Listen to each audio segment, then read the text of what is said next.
یہ خمسہ بعنوان امام زین العابدین خمسہ سجادیہ کے عنوان سے مجلس برپا ہے۔ اور یقیناً مسلسل آپ شہزادی کونین کو ان کے لال کا فرصہ پیش کرتے ہیں،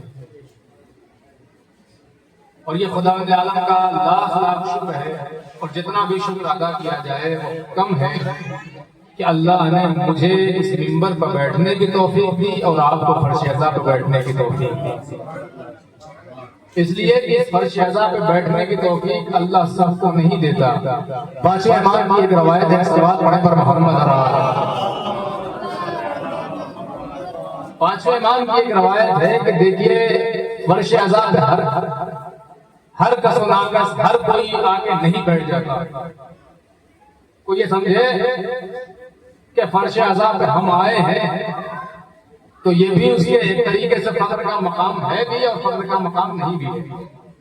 وہ یہ نہ فخر کرے کہ ہم آئے ہیں، فخر اس بات پہ کرے کہ زہرا نے ہمیں بلایا ہے، اور وہ اپنے مقدر پر روئے جو مجلسوں کی نیت سے گھر سے تو نکلتے ہیں، مگر نیت کے بعد بھی جب وہ مجلس اور امام بارگاہ کے باہر آ کر کے رک جاتے ہیں تو وہ اپنے مقدر پر روئے کہ آخر ہمارا ایسا کون سا عمل تھا کہ ایک قدم کی دوری تھی ہم مجلس میں نہ جا سکے، مجلس کے باہر بیٹھے۔ پانچویں امام کی روایت ہے کہ مجلسوں میں شرکت کرنے والے کے لیے بڑا مقام اور بڑی فضیلت یہ ہے کہ امام فرماتے ہیں کہ جب مجلس برپا ہوتی ہے تو اس مجلس کی فہرست ہمارے جدہ جناب فاطمہ الزہرا بناتی ہے۔ مجلس کون پڑھے گا، مجلس کون برپا کرے گا، تبرک کا انتظام کون کرے گا، فرش اعضا کا اہتمام کون کرے گا، مرثیہ خوانی کون کرے گا، نوا خوانی کون کرے گا، پیش خوانی کون کرے گا، اور مجلسوں میں شرکت کون کون کرے گا۔ عزیزان گرامی، یہ وہ سارے لوگ ہیں کہ نام جن کے نام میں وجدیت اس کے بعد نام کے شہزادی اپنے دفتر میں یہ نام لکھتی ہے، تو بتائیے کیا یہ ہمارے مقدر پہ فخر کرنے کے لیے کافی نہیں ہے کہ شہزادی کونین کے دفتر میں ہمارا نام لکھا ہوا۔ ایک صلوات پڑھیں پر محمد۔ عزیزان گرامی، آج اگر آپ معاشرے پر نگاہ کریں، ماحول پر نگاہ کریں، سب سے بڑا مسئلہ یہ ہے آج کے زمانے میں کہ واقعاً ہم کربلا کس سے لیں اور کون ہمیں کربلا سمجھائے اور بتائے۔ ایک بہت بڑا سوال ہے، کیا ہر ناقص منبر پر آئے مجھ جیسے کم علم انسان وہ بیٹھ کے آپ کو کربلا سمجھائے اور آپ سمجھ لیں؟ ممکن نہیں ہے۔ کربلا کون سمجھائے، ایک سوال ہے۔ کیا واقعا حقیقت کربلا کو اگر ہمیں سمجھنا ہے، معرفت کربلا چاہتے ہیں تو کربلا کی حقیقی معرفت ہمیں کون کرے؟ کربلا کی حقیقی معرفت کون کرائے؟ ایک جملہ بڑی جلدی کہہ رہا ہوں مگر توجہ کریے گا کہ کربلا کی معرفت ہمیں وہی کرا سکتا ہے جو کربلا کو تیار کر رہا ہو، جس نے کربلا بنائی ہے، جو کربلا کو آمادہ کر رہا ہے وہی ہمیں بتا سکتا ہے۔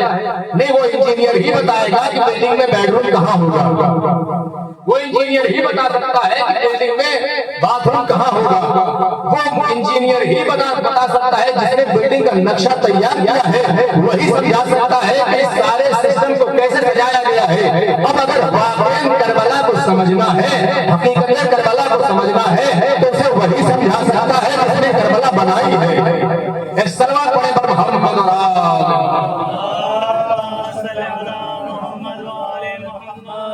تو حقیقی کربلا کی معرفت اقوال معصومین سے سمجھنا پڑے گا، قول معصومین کی روشنی میں سمجھنا پڑے گا کہ واقعا کربلا کیا ہے، کربلا کیسے سمجھیں، کربلا کون سمجھائے گا۔ ایک صلوات پڑھیں پر محمد۔ تو ہر کسی سے کربلا لینے کے لائق نہیں ہے، ہر کوئی آگے سمجھا دے ہاں یہ کربلا ہے۔ بہت ساری کربلا کی جو چیزیں ہیں ہم نے اپنے ذہن میں تصویر بنائی ہوئی ہے تو وہ ہمارے ذہن کی اپج ہو سکتی ہے، حقیقت کربلا نہیں ہو سکتی۔ اب یہ جو تذکرہ ہو رہا ہے اور یہ جو ایام چل رہے ہیں یہ وہ ایام ہیں کہ انہوں نے واقعاً جو کربلا ہے اسے ہمیں بتایا۔ وہ دو ہی شخصیتیں ہیں، یا تو سید سجاد ہیں یا زینب اولیاء۔ انہوں نے اپنی قربانی دے کر ہمیں بتایا کہ کربلا کیا۔ اور میں نے آپ کے سامنے مولا حسن کی ایک حدیث پیش پیش کی ہے. کیا فرما رہے ہیں مولا؟ لا یوم کیومک یا ابا عبداللہ. دیکھیں جملہ ایسا جملہ ہے کہ اگر اس کی تشریح کر دوں تو آپ کی آنکھوں میں آنسو آ جائے. یہ جملہ اگر اس کا ترجمہ کر دوں، اس کی تفسیر بیان کر دوں آپ کے سامنے تو آپ کی آنکھوں میں آنسو آ جائے. لیکن آنسو آ جائے تو آ جائے، اس لیے کہ یہ ایام ہے ہی اس لیے کہ ہم روئے گریا کریں. اور یہ رونا اور گریا کرنا یہ بے مقصد نہیں ہے، با مقصد ہے.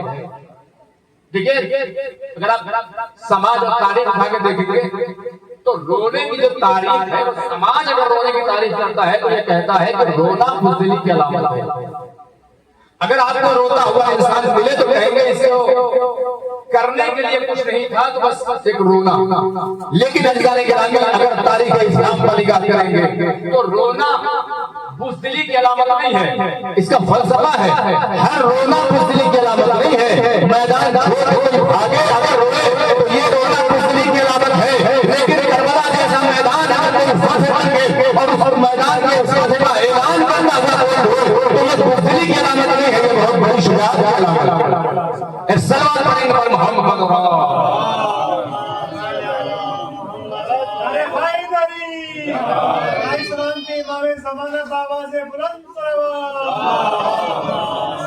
لا یوم کیومک یا ابا عبداللہ. لا یوم کیومک یا ابا عبداللہ. کیا کہا میرے مولا حسن نے جملہ ارشاد فرمایا، لا یوم کیومک یا ابا عبداللہ، اے میرے بھیا حسین تمہارے دین جیسا کوئی دن نہیں. اب مجھے بتائیے جملہ کون سا جملہ ہے؟ اے میرے بھیا حسین تمہارے دن جیسا کوئی اور دن نہیں، کسی کا دن نہیں. بتائیے جملہ کون سا ہے؟ مسائل کا ہے. کوئی بات جاگنے کے عالم میں ہو، ایک طرف بیٹیاں رو رہی ہیں، ایک طرف بیٹے رو رہے ہیں، مگر باپ اپنے ایک بیٹے سے کہے بیٹا تم مت رو، بیٹا تم مت رو. کیوں؟ اس لیے کہ اس سے بڑی مصیبت تمہارے اوپر آنے والی ہے. اب بتائیے یہ تسلی والا جملہ ہے یا نہیں ہے؟ ظاہر ہے جملہ مولا حسن امام حسین علیہ السلام کی تسلی کے لیے کہہ رہے ہیں، اور حقیقت میں یہ جملہ تسلی کا جملہ ہے، یہ ہم سمجھتے ہیں. مگر جب امام کلام کرتا ہے تو اس کی نگاہیں ایک زمانے کو نہیں دیکھتے، قیامت تک کے زمانے کو دیکھتے. دیکھیے ایک بات ہم کہتے ہیں، ہماری بات اور ہمارے دعوے کی کوئی حیثیت نہیں. میں یہاں پہ نمبر سے دعویٰ کر دوں کہ جیسے جملے میں بول سکتا ہوں یا میں بول رہا ہوں ویسا جملہ کوئی نہیں بول سکتا. اور مجلس کے بعد آپ دیکھیں کہ مجلس کے باہر کوئی خطیب کوئی ذاکر اس سے بڑا یعنی مجھ سے اچھا جملہ بولتے تو ہماری بات بڑھ جائے گی. ہماری بات کی کیا حیثیت؟ کوئی شاعر صاحب ہے وہ یہ کہہ دے کہ جیسے مصرے میں لگا سکتا ہوں، جیسے مصرے میں پڑھ رہا ہوں، ایسا مصرا کوئی لگا نہیں سکتا. مجلس کے بعد کوئی شاعر اس سے بڑا مصرا لگا دے تو ہم بات کر گئی.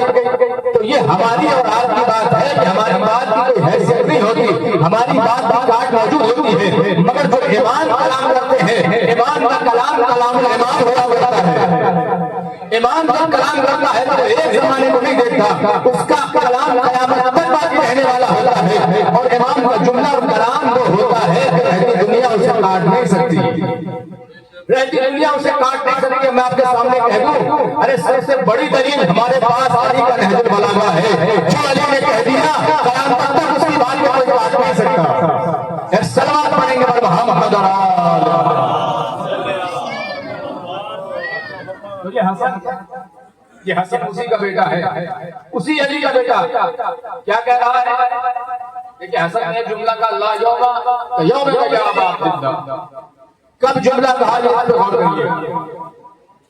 میرے مولا نے یہ جملہ اس وقت کہا جب میرے مولا کے جگر کے ٹکڑے کٹ کٹ کے تشت میں آ رہے تھے اور دیکھا میرے مولا نے کہ زینب رو رہی، دیکھا میرے مولا نے کہ کلثوم رو رہی. میرے مولا حسن نے دیکھا کہ عباس رو رہے ہیں کہ مسائل کو اہم کو سمجھیے گا، سب ہستیاں رو رہی ہیں. اسی اثناء میں امام حسن کی نگاہ امام حسین پر پڑی، وہ کیا دیکھا کہ آقا حسین زارو مقار رو رہے ہیں. ایسی حالت میں ہمارے حسن نے کہا لا یوم کیومک یا ابا عبداللہ، اے میرے بھیا حسن تمہارے بھائی جیسا کوئی دن نہیں ہے. قیامت کا موضوع لے کر میرے بھیا آپ انبیاء کے دنوں کو اٹھا کے دیکھیں تو کیا بڑے آسان نہیں، بڑی سختیوں کے ساتھ انبیاء کے دن گزرے. جناب آدم علیہ السلام کو دیکھ لیجئے. میں چوتھے امام پہ آؤں گا جانے کے نامی کرنی ہے ایام سجادیہ امام سجاد علیہ السلام کے عنوان سے مجلس ہے. کیا آدم کے دن آسان گزرے ہیں؟ حابیل و قابیل کا واقعہ جنت سے آئے روتے رہے حاجرہ کے فراق میں روتے رہے گریہ ازاری کرتے رہے مگر امام حسن نے نہیں کہا کہ جیسے دن بابا آدم کے ویسے کسی کے نہیں کہا. کہہ سکتے تھے مولا لیکن نہیں کہا. جناب نوح کا نام تو وہی اس لیے پڑھا کہ انہوں نے زندگی بھر نہ ہو لیکن میرے مولا حسن نے کبھی نہیں کہا کہ جیسے دن نوح کے ویسے دن کسی کے نہیں. اب آپ کے ساتھ بات آئے گی بھائی مولا حسن یہ جملہ کیسے کہہ سکتے تھے؟ وہ آدم کے زمانے میں کوئی تھے, وہ نوح کے زمانے میں کوئی تھے. علی جانے کے رامی یہی تو تھے جو آدم کو بھی دیکھ رہے تھے نوح کو بھی دیکھ رہے تھے. اس لیے کہ اللہ نے انوار پنجتن کو آدم کی خلقت سے 1000 سال پہلے خلق کیا ہے. ایک درود پڑھے پر محمد تو آدم کی زندگی سخت ترین زندگی ان کی زندگی نوحہ پڑھتے ہوئے گزر گئی مگر حسن نے نہیں کہا کہ جیسے کہ بابا آدم کے جیسے کہ نوح کے ویسے میں کسی کے نہیں. موسیٰ نے کہا ان کے دن کیا آسان تھے؟ فرعون جیسا ظالم بادشاہ ارے جس نبی کے زمانے میں ایسا ظالم ہو تو مصیبتوں کا اندازہ نہیں کیا کرتا. مگر میرے مولا نے نہیں کہا کہ جیسے دن موسیٰ کے ویسے میں کسی کے نہیں. جناب عیسیٰ کے دن دیکھ لیجیے حواریوں کا واقعہ سولی پر چڑھائے جائے گا واقعہ میرے مولا کو چاہیے تھا کہ عیسیٰ کے لیے کہہ دیں مگر میرے مولا نے عیسیٰ کے لیے نہیں کہا. اب میں نے خلاصے کے طور پر آپ کے سامنے 1 لاکھ نبیوں کا خلاصہ آپ کے سامنے پیش کر دیا. اب آئیے حضرت محمد مصطفیٰ صلی اللہ علیہ وسلم یہ وہ نبی ہے کہ جس نے کہا اے میرے پروردگار جتنی اذیت مجھ پر ڈھائی گئی ہے کسی نبی کی امت معلوم نہیں جائے. تو کیا نبی کے نواسے حسن کے ذہن میں لانا کا یہ جملہ نہیں ہے؟ کہہ سکتے تھے کہ جیسے دن میرے نانا رسول اکرم کے ویسے بھی کسی کے. چلیے ان کے لیے بھی نہیں کہا. اپنی ماں جن کی پسندیدہ تو دی گئی صحبت علیہ زہرا کے رخسار پر تماچے لگ رہے ہیں دیکھ رہے ہیں اپنی والدہ کے لیے کہتے مگر اپنی والدہ کے لیے بھی نہیں کہا کہ جیسے دن میری والدہ کے ویسے دن کسی کے. توجہ کریے گا جانے کے یہ مولا حسن نہ اپنے لیے کہہ رہے ہیں نہ انبیاء کے لیے کہہ رہے ہیں نہ زہرا کے لیے کہا نہ اپنے بابا علی کے لیے. 25 سال تک خاموشی کی زندگی اور علی نے نجم البلاغہ میں خطبہ شکیہ میں بتایا خلافت کا دور ہے 25 سال کی خاموشی گلے میں ہڈی اٹکی ہوئی ہے آنکھ میں ٹپکا یہ کیسے بیان کیا میرے مولا نے مگر حسن نے نہیں کہا جیسے کہ میرے بابا آدم کے ویسے بھی کسی کے نہیں. اچھا مولا کسی کے لیے نہیں کہا اپنے لیے کہہ دیتے کہ جیسے دن میرے ویسے دن کسی کے نہیں. مگر حسن نے اپنے لیے بھی نہیں کہا. یہ کہے گا کہ مولا حسن پر کون سی مصیبت. عزیزان گرامی مولا حسن کے مصیبت بڑی اہم تھی. اگر کوئی انسان باہر کا برا بھلا کہے تو آپ صبر کر لو گے کہ یہ باہر کا ہے. لیکن اگر آپ کو کوئی اپنا برا بھلا کہے تو آپ کہو گے بھائی تو اپنا تھا اس نے برا بھلا کیوں کہا. اب مولا حسن مزاج رہا ہے کہ ان کے صحابی لوگوں کے مجمع میں مولا حسن کو گالیاں دے رہے ہیں مگر مولا حسن کیا کر رہے ہیں؟ صبر کر رہے ہیں. یہ کہتے کہ جیسے دن میرے ویسے دن کسی کے نہیں. مگر عزیزان گرامی جب حسین کی بات آئی تو میرے مولا نے کہا جیسے دن میرے بھیا حسین کے ویسے دن کسی کے نہیں. اس کا مطلب یہ ہوا کہ آدم کے دن ایک طرف نوح کے دن ایک طرف ابراہیم کے دن ایک طرف عیسیٰ کے دن ایک طرف موسیٰ کے دن ایک طرف سارے دن ایک طرف مگر حسین کا ایک عاشورہ ایک طرف. انبیاء کے سارے دن حسین کے ایک عاشورہ کا مقابلہ نہیں کر سکتے. ایک صلوات پڑھیں گے پر محمد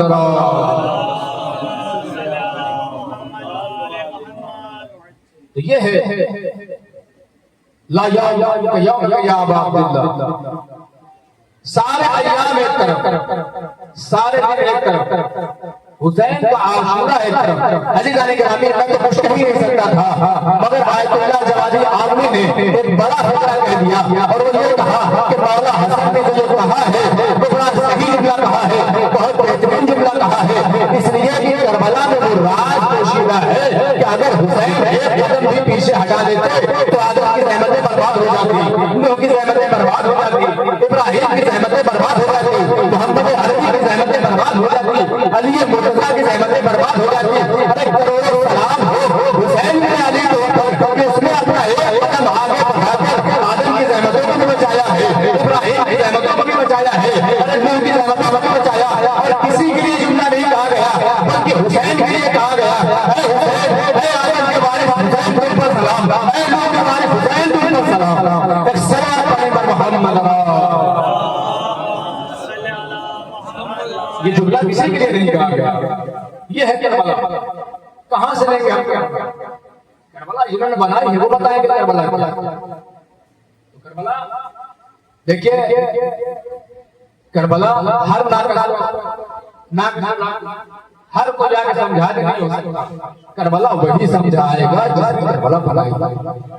مگر ہمارے یہاں ماحول کیا ہے، معاشرہ کیا ہے، جیسے ہم چائے پر ہر مسئلے کو ڈسکس کرتے ہیں اور اسے سمجھنے کی کوشش کرتے ہیں، ہم سمجھتے ہیں کربلا بھی ایسے ہی حل ہوتا ہے۔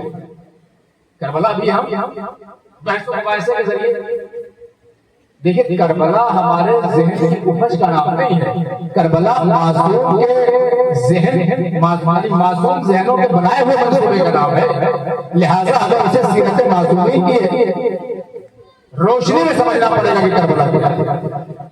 یہ کربلا ہمارے ذہن کی اپج نہیں ہے، عزیزان گرامی، تو ذہن کی اپج ہی تو ہے کہ ہر کسی نے کربلا کی تاریخ اپنے اعتبار سے کی۔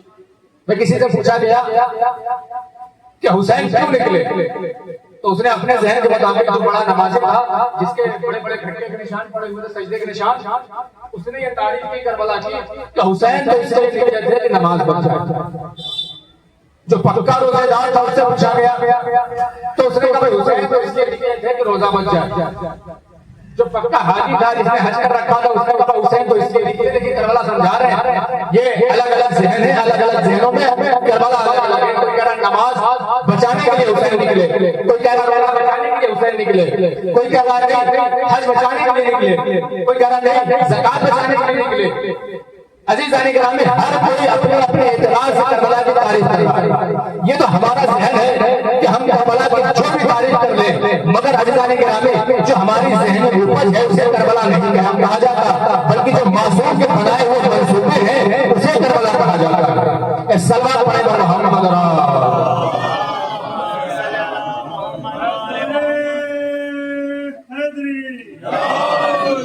ہر کوئی اپنے اعتبار سے کربلا سمجھا رہا ہے۔ نمازی کہہ رہا نماز کے لیے، روزے دار جانا روزے کے لیے۔ اچھا، یہ جو الگ الگ نظریات ہیں گرامی، یہ کیوں ہیں؟ اصل میں یہ نظریات اس لیے بیان کیے جاتے ہیں کہ ہمارے نزدیک ابھی یزید کی پوزیشن طے نہیں ہے۔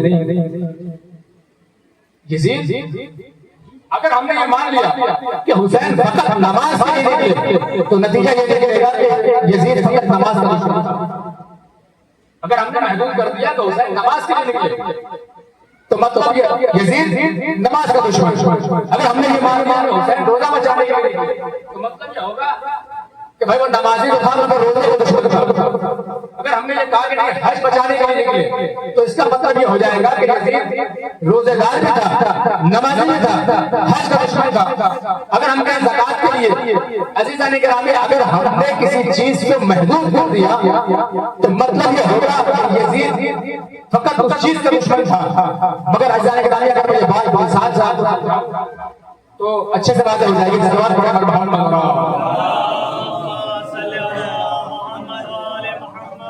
اگر ہم نے محدود کر دیا، اور ایک بات بتا دوں کہ نظریات اس لیے بیان کیے جاتے ہیں کہ اس سے یزید کا جرم کم ہو جائے۔